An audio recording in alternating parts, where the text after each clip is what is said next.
Assalamualaikum warahmatullahi wabarakatuh. Yang terhormat Bapak Ibu dosen penguji uji kinerja pada PPG dalam jabatan tahun 2025.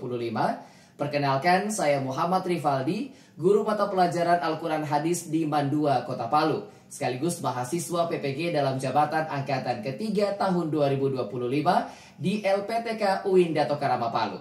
Dengan nomor peserta 19401900210061. Pada kesempatan kali ini, saya akan berbagi praktek mengajar uji kinerja dengan nomor daftar ujian 202541011166 pada materi toleransi, materi kelas 11 dengan model pembelajaran Problem Based Learning atau PBL. Semoga video ini bermanfaat dan selamat menyaksikan. Bismillahirrahmanirrahim. Assalamualaikum warahmatullahi wabarakatuh. Waalaikumsalam warahmatullahi wabarakatuh. Alhamdulillah wa syukurillah wa la hawla wa la quwata illa billah. Asyhadu an la ilaha illallah wa asyhadu anna Muhammadur Rasulullah. Allahumma salli ala sayyidina Muhammad wa ala ali sayyidina Muhammad, amma ba'd. Puji syukur kita panjatkan hanya kepada Allah, yang mana pada pagi hari ini kita diberikan nikmat kesehatan, nikmat kesempatan sehingga kita dapat berkumpul di kelas ini untuk melaksanakan salah satu aktivitas kita seperti biasa, yaitu melaksanakan proses belajar mengajar di kelas. Dan hari ini insya Allah kita akan melanjutkan materi kita terkait mata pelajaran Al-Quran. Salawat dan salam tercurah kepada junjungan Nabiullah Nabi besar Muhammad sallallahu alaihi wasallam. Baik, sebelum kita mengawali atau sebelum kita memulai pembelajaran kita pada pagi hari ini, kita awali dulu dengan doa meminta ridho dari Allah Subhanahu wa taala supaya pelaksanaan pembelajaran kita pada pagi hari ini mendapatkan ridho, rahmat, semua apa yang kita pelajari masuk ke dalam otak kita, masuk ke dalam hati kita, dan siap kita amalkan di kehidupan kita setiap hari. Ya, silakan ketua kelas untuk pimpin doa. Teman-teman, sebelum kita memulaikan pelajaran, adalah kita berdoa. Berdoa dimulai.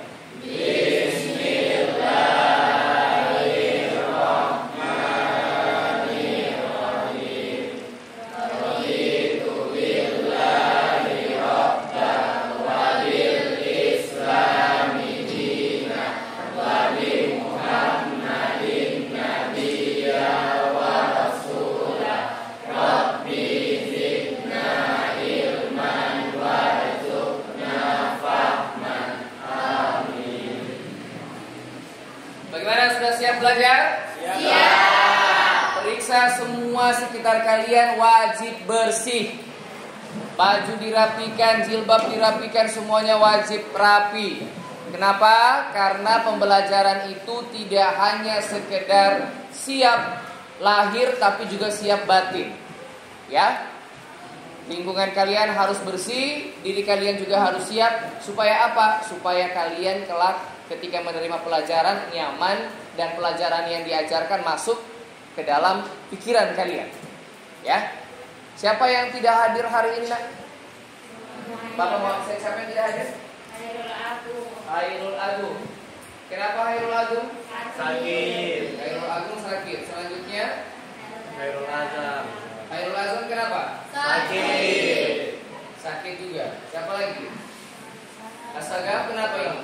Alfa. Asagaf Alfa ya. Berarti dari kurang lebih berapa siswa ada 3 yang tidak hadir ya. Ada 3 siswa yang tidak hadir. Nanti sampaikan yang Alfa untuk bisa lebih rajin lagi, Nak. Ya, lebih rajin lagi supaya nilainya bisa juga didapatkan lebih maksimal. Ya. Minggu lalu Bapak sudah jelaskan materi tentang apa? Ada yang masih ingat?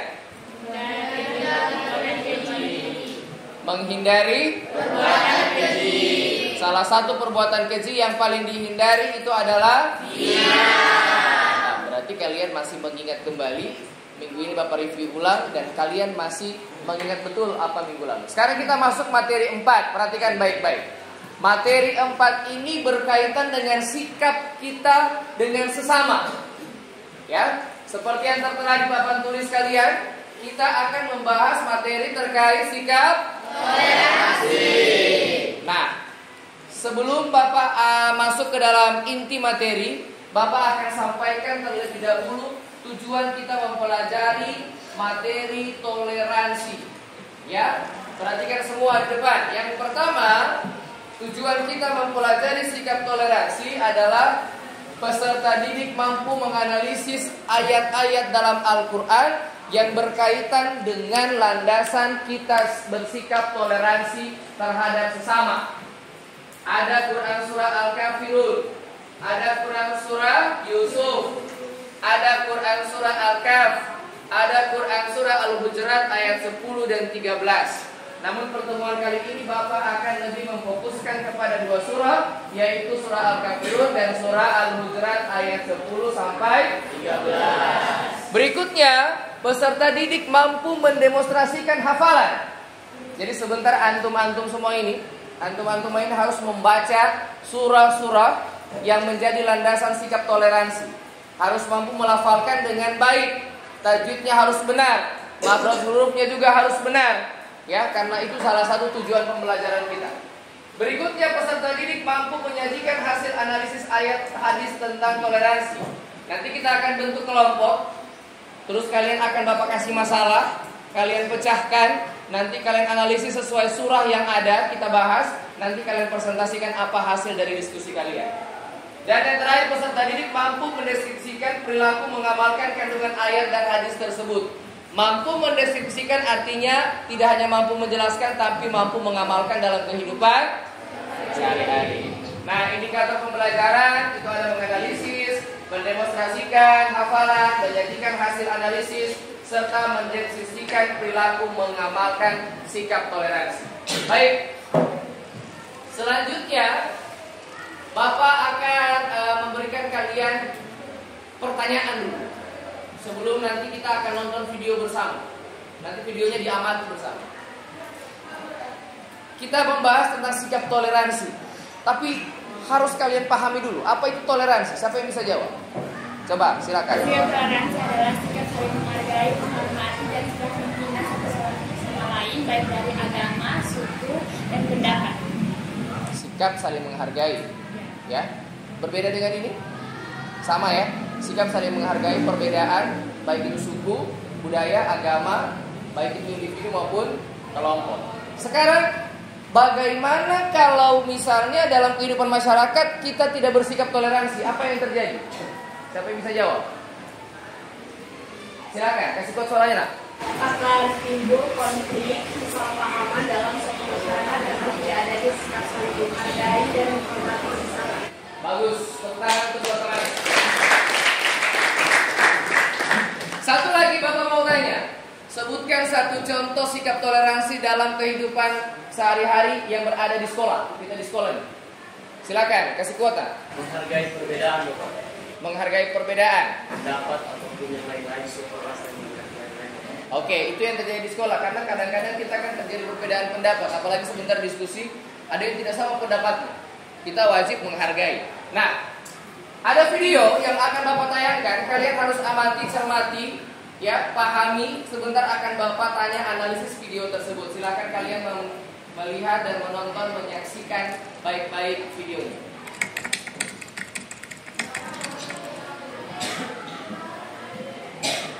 Kerusuhan Poso terjadi pada 25 Desember 1998 sampai 20 Desember 2001. Asal mula peristiwa ini terjadi dari sebuah bentrokan kecil antara kelompok pemuda yang berakhir menjadi kerusuhan bernuansa agama. Kabupaten Poso adalah salah satu dari kabupaten di Sulawesi Tengah yang mayoritas penduduknya memeluk agama Islam. Namun pada saat itu pemerintah setempat dalam fokus program transmigrasi sehingga pendatang dari Bugis, Sulawesi Selatan datang ke kabupaten ini.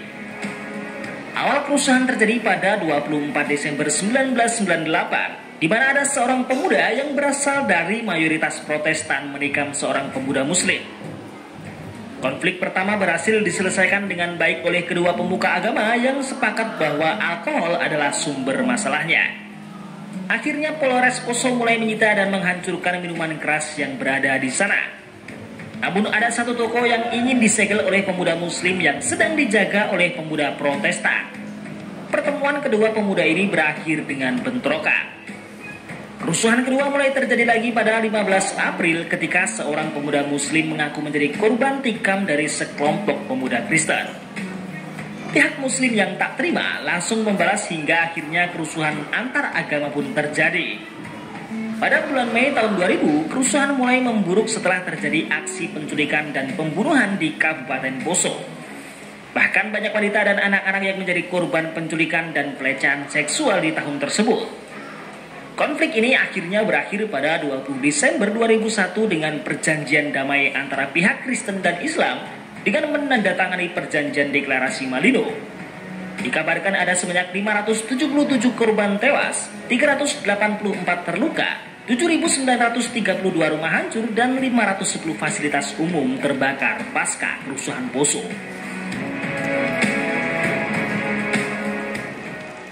Sudah bisa diamati? Sudah nonton semua. Saya mau satu orang perempuan, mewakili perempuan untuk memberikan satu analisis tentang video tadi. Ada yang bisa? Oke, silakan Afifah. Kasih kuat suaranya, berdiri boleh nak? Pada video pertama, yaitu video kerusuhan yang terjadi di Poso. Video tadi menjelaskan bahwa kerusuhan terjadi karena kesalahpahaman yang terjadi antar pemuda yang akhirnya berakhir pada tawuran dan bentrok. Selanjutnya karena ulah oknum elit dan tidak adanya rasa saling menghargai dan menghormati antar sesama. Tawuran itu membesar menjadi konflik antar agama. Hal ini mencerminkan kurangnya rasa toleransi antar sesama. Oke, tepuk tangan. Video yang pertama menjelaskan terjadinya konflik di Poso tahun 2000 yang itu menggambarkan bahwasannya kurangnya rasa toleransi tadi.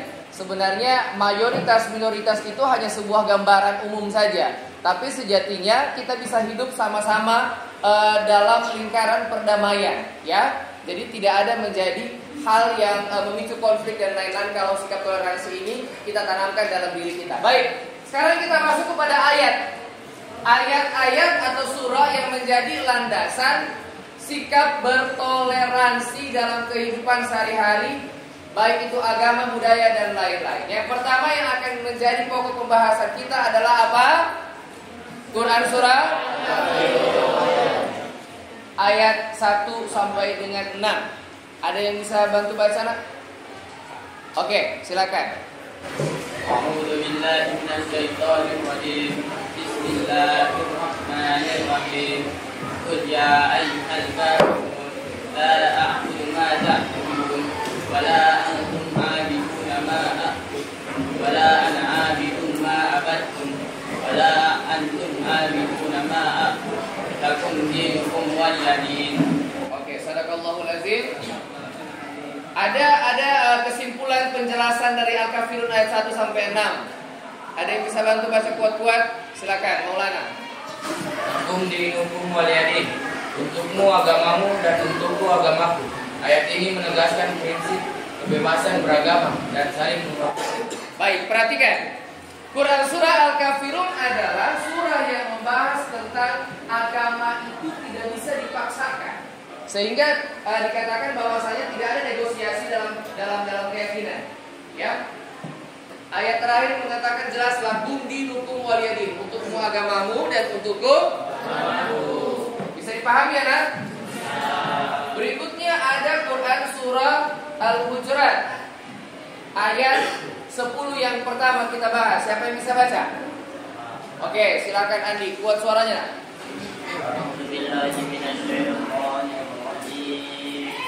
Bismillahirrahmanirrahim. Innamal mu'minuna ikhwatun faslihu baina akhawaykum wattaqullaha la'allakum turhamun. Baik. Islaman bacaannya kuat-kuat. Sesungguhnya orang mukmin itu bersaudara, karena itu damaikanlah antara kedua saudaramu yang bertikai dan bertakwalah kepada Allah agar kamu mendapat rahmat. Quran surah Al-Hujurat, perhatikan ayat 10 menjelaskan tentang persaudaraan, di mana dikatakan bahwa semua umat Islam itu Jadi tidak bisa tidak bersaudara. Nah? Oh, hanya umat Islam yang bersaudara? Tidak. Karena kenapa? Konsep persaudaraan dalam Islam itu ada berapa? 3. Bagus, mantap. Yang pertama konsep persaudaraan ukhuwah diniyah. Apa ukhuwah diniyah? Ukhuwah atau persaudaraan yang diikat atas dasar agama. Atau biasa disebut dengan diniyah Islamiyah. Ya, sama-sama Islam, kita saudara. Yang dibahas Al-Hujurat ayat 10. Yang kedua konsep ukhuwah watoniyah, persaudaraan yang diikat atas dasar mantap, sebangsa. Papua, Sumatera, Kalimantan, Jawa, ya, Sulawesi, kita walaupun tidak seagama tapi kita sebangsa, itu saudara. Dan yang terakhir ukhuwah insaniyah, persaudaraan yang diikat atas dasar sama-sama manusia. Orang Amerika ke, orang Jepang, orang India, orang Thailand sekalipun, yang penting dia masih manusia, berarti dia termasuk saudara kita. Dan kita harus saling menghormati karena kita sama-sama saudara. Baik, ayat berikutnya Quran surah Al-Hujurat ayat 11. Siapa yang di sana? Oke, silakan. Buat suaranya. A'udzu billahi minasyaitonir rajim. Bismillahirrahmanirrahim.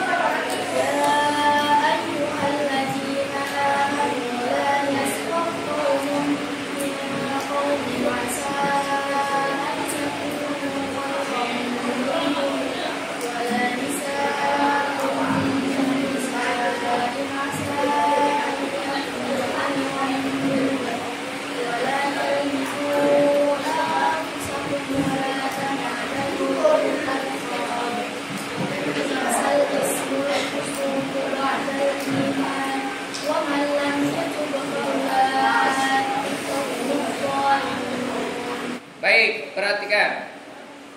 Ayat yang berikutnya ini menjelaskan beberapa poin penting. Yang pertama adalah kita dilarang saling mengolok-olok antar kelompok. Yang kedua dilarang saling mengolok-olok antar individu. Karena kenapa? Ayat ini mengatakan bisa saja kau yang mengolok-olok itu atau orang yang diolok-olok itu lebih baik daripada kau yang mengolok-olok. Jangan sering mengejek orang, karena itu adalah cikal bakal terjadinya konflik. Poin yang ketiga adalah kita dilarang memanggil orang lain dengan gelar-gelar yang buruk. Tidak boleh memanggil orang dengan gelar-gelar yang tidak baik, karena itu bisa membuat dia sakit hati dan terpicunya konflik. Ayat 12, siapa yang bisa baca? Oke, silakan. Kasih kode suaranya, Nak.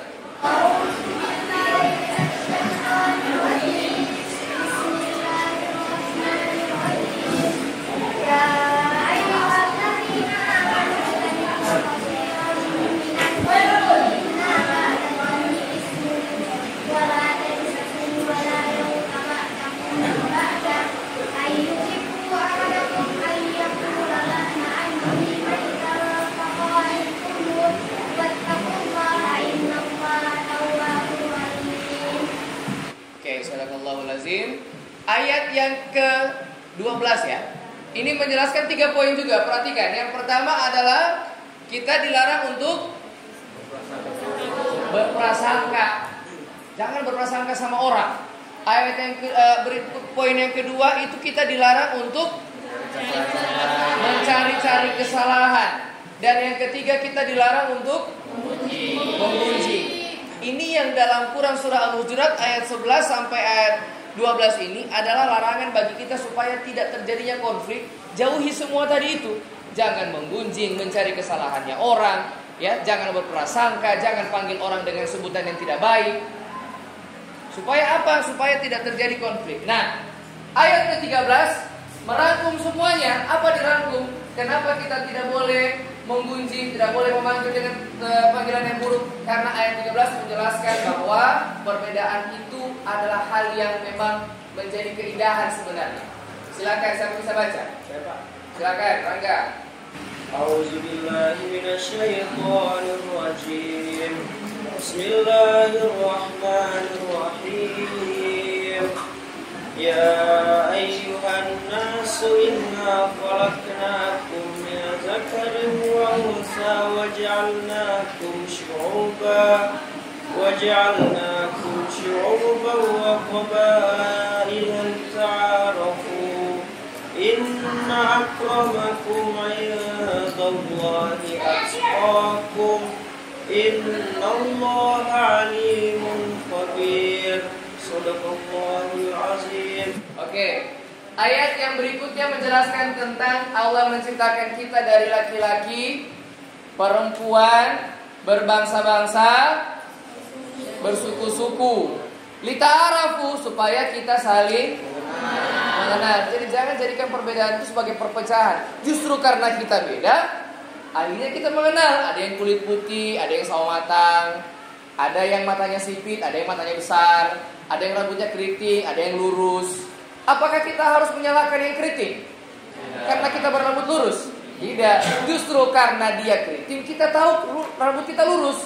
Justru karena dia putih, kita tahu kita agak sawo matang. Ya. Jadi tidak ada satu hal perbedaan itu menjadi perpecahan, justru menjadi hal yang baik, pengenal. Dan yang terakhir hadis Nabi, saya mau rahasia. Bacakan hadis Nabi-nya rahasia.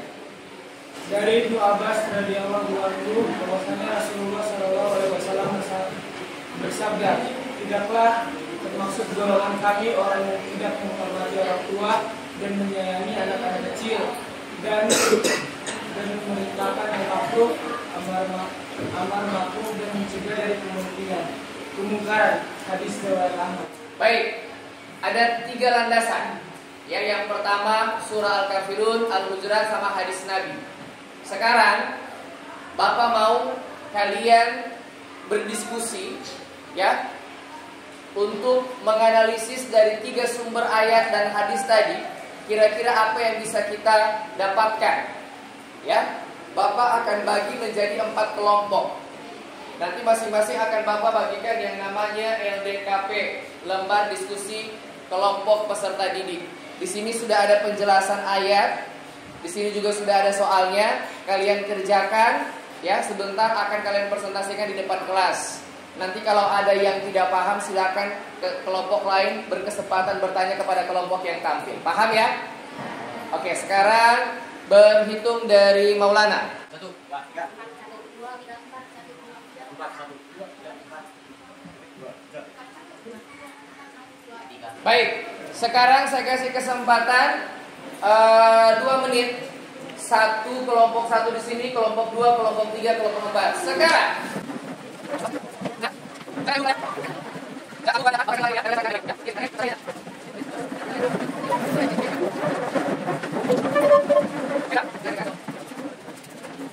Bapak kasih kesempatan 15 sampai 20 menit untuk berdiskusi. Kalian tentukan jawabannya. Nanti kalian presentasikan di depan. Waktunya dimulai dari sekarang.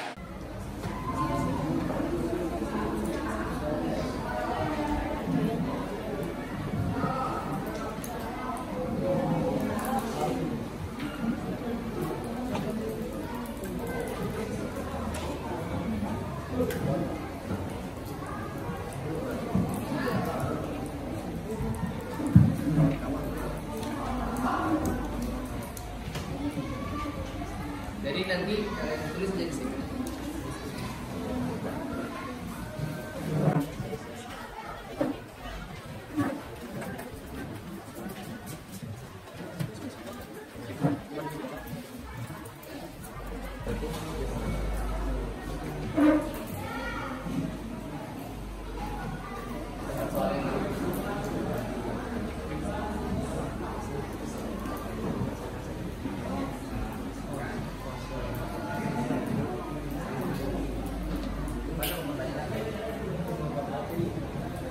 Oke, waktunya habis anak-anak. Alhamdulillah diskusi kalian sangat antusias.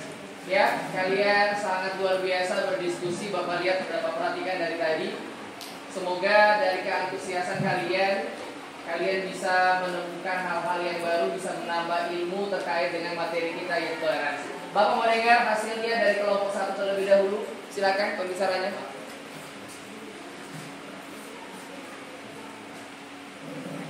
Baik, Assalamualaikum warahmatullahi wabarakatuh. Waalaikumsalam. Kami dari kelompok 1 ingin mempresentasikan hasil diskusi kami tentang pertanyaan pesan Quran Surah Al-Kafirun dan Quran Surah Al-Hujurat ayat 13. Baik, Quran Surah Al-Kafirun terdapat pada surah ke-109. Pesan utama dari surah ini adalah ketegasan dalam keimanan dan toleransi dalam beragama. Allah memerintahkan Nabi Muhammad untuk menolak kompromi dalam hal akidah dan menegaskan bahwa agama Islam dan kekafiran tidak bisa disatukan. Untukmu agamamu, untukku agamaku. Quran Surah Al-Hujurat ayat 13. Ayat ini menegaskan kesetaraan manusia di hadapan Allah. Semua manusia diciptakan dari laki-laki dan perempuan, kemudian dijadikan berbangsa-bangsa, bersuku-suku agar saling mengenal, bukan saling merendahkan. Sesungguhnya yang paling mulia di antara kamu di sisi Allah ialah orang yang paling bertakwa. Quran Surah Al-Hujurat ayat 13. Jadi, kedua ayat ini mengajarkan keteguhan iman, toleransi antar umat beragama, dan pentingnya menghargai perbedaan dan dasar ketakwaan.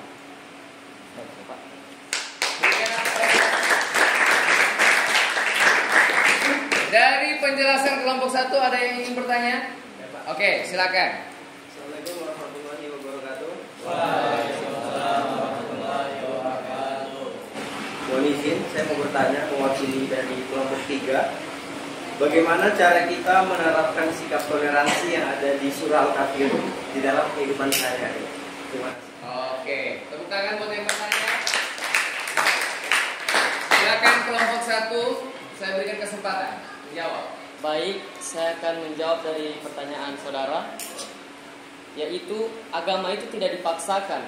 Jadi telah dibilang di sini untukmu agamamu dan untukku agamaku.